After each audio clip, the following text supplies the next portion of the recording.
Y'all know who that is over there, man. It's just me and Pop, man. We always over here on this good old couch. We always over here on YouTube. You know what I'm saying? We just tell it like it is on TikTok. Y'all come check us out. Hey, what's going on, party people? We just wanted to let y'all know today now. We got this nice, good merchandise for you now. Make sure that you holler at us, hit us up in the comment section. We'll let you know exactly where to go in order to be able to get it from. It's going to come straight to your house. See, we got the shirts, we got sweatshirts. Look here, we got a nice old hat. We got hats up in here for you too now. We standing on business. Standing on business. Hey, we here to stand on business. So if you out there and you standing on business, get this merchandise to let the world know that you standing on business. Let's get into this episode, people.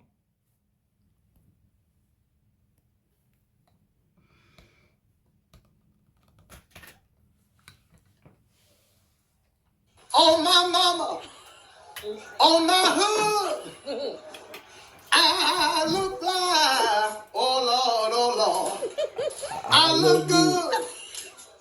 Touch my swag. Yes, sir. I wish you would. My man. On my mama. Yeah. On my.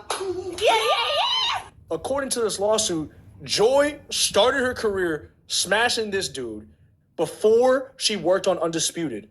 Her only experience was in Miami as a bartender and doing some radio gigs here and there, right? So she didn't have a lot of experience in TV. And then she lands this show primarily because she was banging this dude, and this dude had all the power. So he puts her on the show. Major come up for her. Shit, I'm fighting for my life right now. Joy fighting for life right now. Now, according to former analyst at FS1, Marcellus Wiley, the complaint against Joy Taylor is damning, but that's not all. It also comes with a lot of proof. Marcellus said that it was known at FS1 that Joy's first marriage to an ex-baseball player / finance guy ended because of her affair with Charlie Dixon. And when Joy tried her hand at love again with former NBA player Earl Watson, he broke up with her for the same reason. Just got done with rehearsal for the new show Speak, and I got to take a moment to shout out my co-host Joy Taylor. A woman, a black woman, daily show, sports. Do you all realize how hard it is to get into the position that she is in? So often there's misogyny and sexism running rampant in sports, and we don't even care what women have to say in sports. But Joy is not only in the position on television as a woman, as a black woman, but as an opinionist. So not just asking men what they think, but providing her own unique and distinct insight.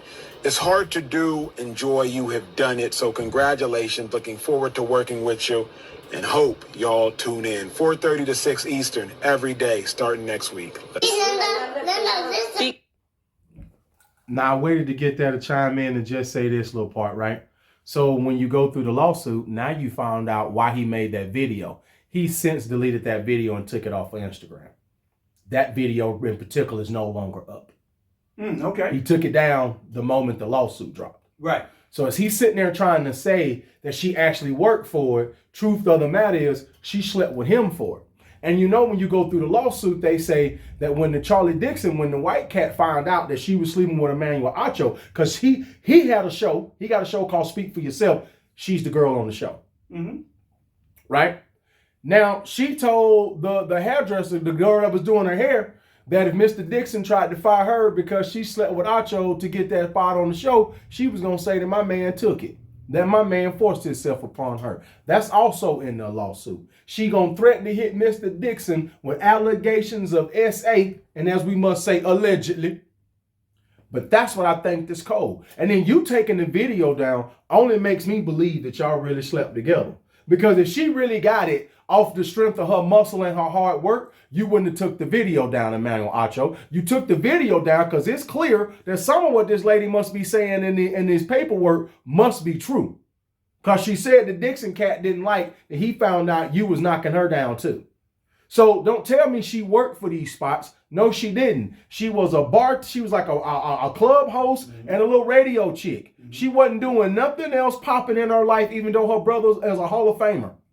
Okay? The only thing she actually done was sleep with the right men to get what she got. And I'm not knocking her for that. Just don't make yourself appear to be more than what you are. You didn't work hard for this position. You slept for this position. Well, one thing I want to say real quick is that, at the beginning, what it shows is, it shows that she has a history of busting down. That's what I want everybody to know. Has a history of cheating. She has a history of busting down. That's what I want to say. She has a history of busting down. So, she's not the poster girl. No. As they would actually say. No. So we know that she got that itch. And so we know that she like to get her itch scratched. And she cheats. Right, exactly. That's my point. Thank you. And in this case, what we're talking about right now is, what the lawsuit is all about is that's exactly what she did, which is what she's been known to do. She just kept doing what she's known to do in order to get to where she is. That's all it is. And we are not knocking her for that before we get back in this episode. No, she's doing the same thing women been doing since the beginning of time. She ain't the first woman to sleep her way to get nowhere. She won't be the last. Nope. Matter of fact, there's a woman doing it right now while we shooting this episode. Show you. Listen. Okay. And I don't know what your seat is, but can you define your seat for us and then explain kind of like your journey, where you started, where you're at today, how you got there? Did you have to fight to get to this position? Feel good about where you at? Is there more meat on the bone? Well, that was my seat for a long time. I was a host, a moderator, hosted with Colin, but obviously it was Colin's show. And now my seat is the same as everyone else on the shows. Yep. And that was always my goal, to get to a point where I wasn't teeing up other people for their opinion, which is a great role to do and a powerful role to be in and an important role, but that's not what I wanted to do. So when I got in the business 15 years ago, a long time ago, this wasn't a thing. It wasn't it was YouTube, but it wasn't what it is now. Twitter wasn't what it is now. You didn't have Instagram Lives. You didn't have all these platforms and podcasts and ways to really express yourself and be a personality and give your opinion. It was really just the opinion shows on the biggest networks and radio. And I always loved radio because it was the original format to talk, which I wanted to do. I really never wanted to be a reporter. I never wanted to be a hardcore journalist, because I hold them in a special place. Like, I think if you're a journalist, you have a really specific role in society, even as a sports journalist, because you're supposed to be unbiased. Like, you're just supposed to give us the information, tell us the news. You're not putting your spin on it. Now that's changed a lot, but there are still some of them out there. And I have a lot of respect for that position in our space. So I never really wanted to be that. I'm spoiled. I like sitting in the studio. I'm not into all this weather stuff. So like the sidelines, it's exciting and you're a part of history, but that's never what I wanted to do. So I dubbed them Princess Boys because clearly they want the princess treatment. And being a woman of substance and means, I can provide that. I'm just gonna make my part short. Basically, the only thing I heard is Joy wanted the easiest route that she could get to where she was trying to go. And I agree with you. Here's the thing. It's really that simple. And as you say that, here's the thing that came to my mind as well. We need to stop telling people, to be real, we need to stop telling people that we worked our way there.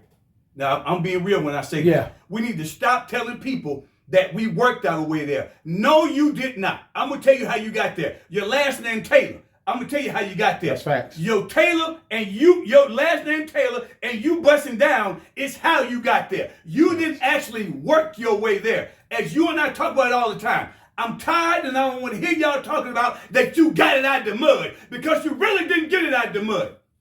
Because if you got it out the mud, then guess what? Your name, as your big name or whatever the case may be, wouldn't nobody really know who you are, because you actually came up through the ranks. So y'all need to stop telling people that you did it out of the mud and that you worked your way there, because you did not.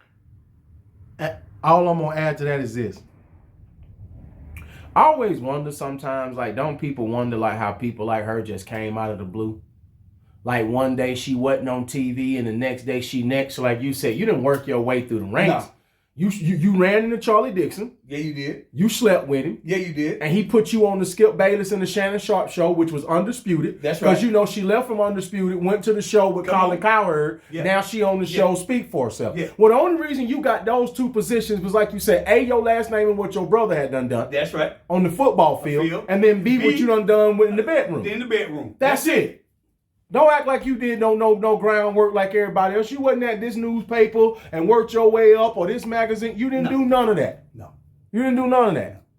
So stop trying to make yourself, as you said a minute ago, so stop trying to make yourself out to be something other than what you really are and how you really got there. That's facts. For them. Now there's things that I want in exchange for taking care of a princess boy.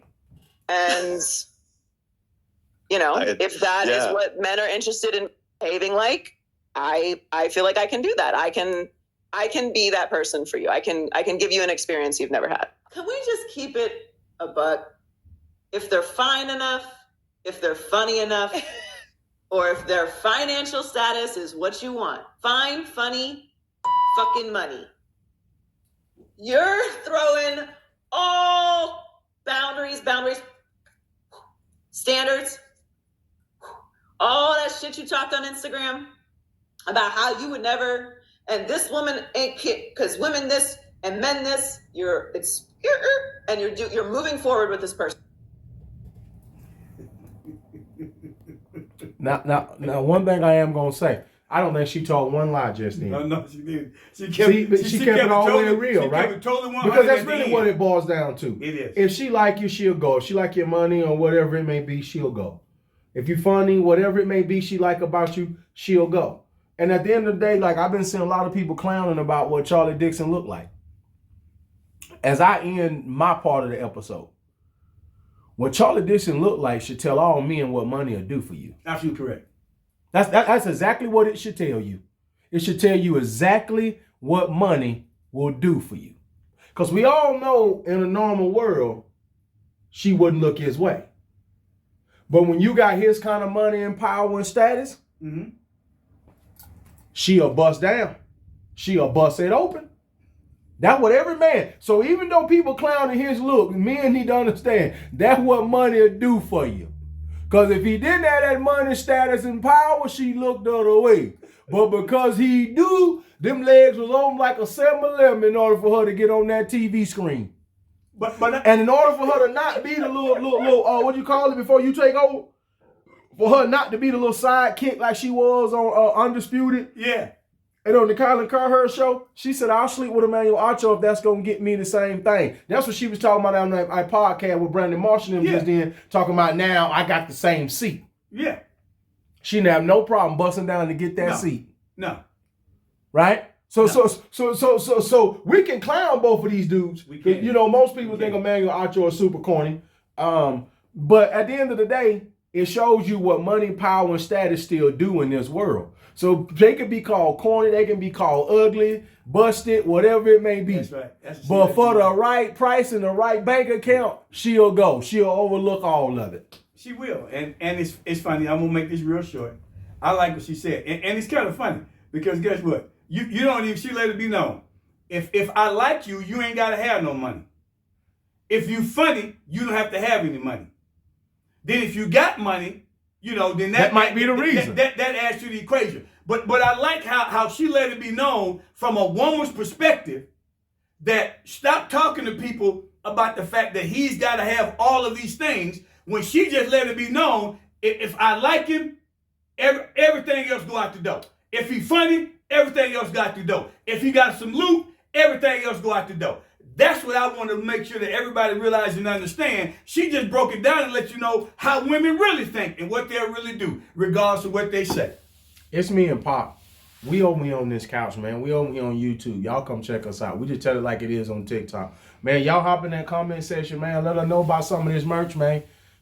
Shirts, hats, sweatshirts, man. We just here to stand on this good old business.